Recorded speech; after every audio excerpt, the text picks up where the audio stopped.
Let me start with a simple question. Have you ever helped someone and then completely forgotten about it? No grand gesture, no dramatic sacrifice, just something small, so small, in fact, that you assumed it didn't really matter. Now here's the real question. What if that moment mattered more than about how human memory works?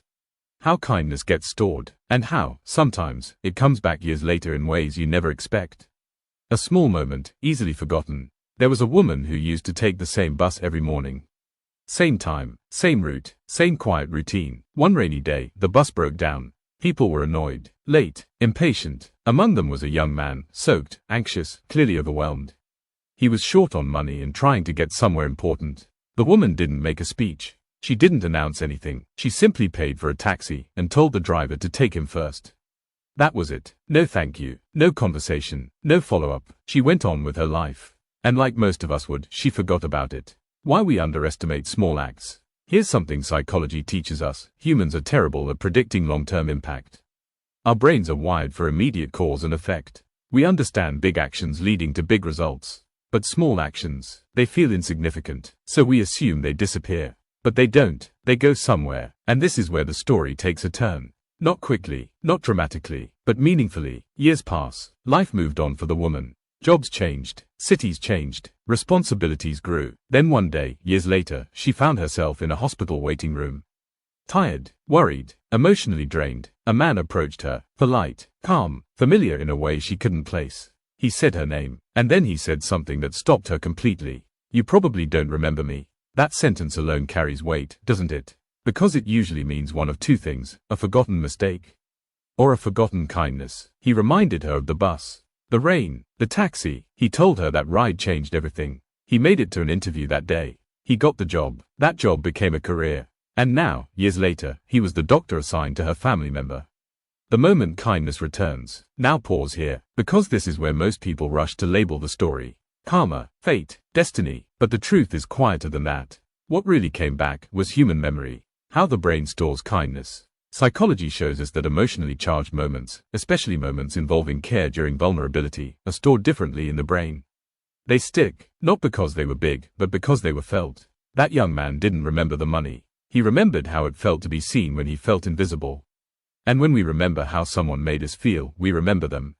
Sometimes for life. Let's shift the focus for a second. Because this isn't just about kindness returning in dramatic ways. Most of the time, it doesn't. And that's important. Most acts of kindness do not come back as favors. They don't return as opportunities, recognition, or help. They return internally, as confidence, as self-respect, as the quiet belief that you're aligned with who you want to be.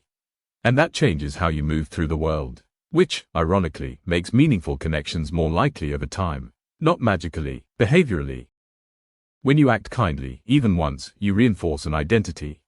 I'm someone who helps. I'm someone who notices. And when your brain believes that story, you behave accordingly. Which shapes your environment, which shapes your relationships, which shapes your future. That's how kindness echoes forward. Not instantly, but steadily. Think about a teacher who encouraged you once. A stranger who spoke kindly during a hard moment. Someone who gave you a chance when they didn't have to. Most of them never knew the impact. But you remember, and whether consciously or not, that memory shaped how you treated others later.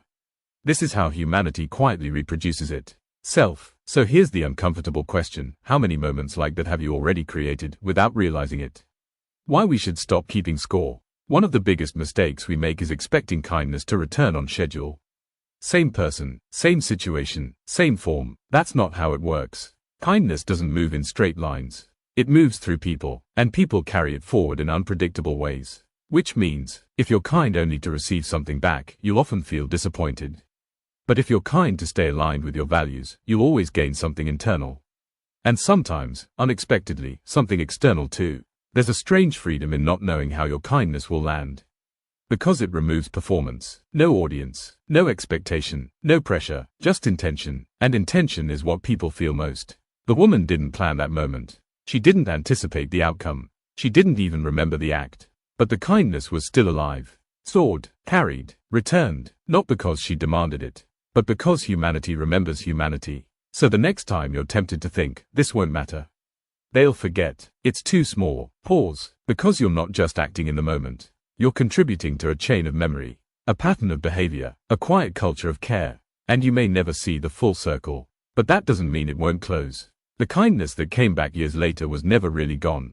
It was simply waiting, not as a reward, but as a reminder that what we give, especially when we expect nothing, has a way of staying alive.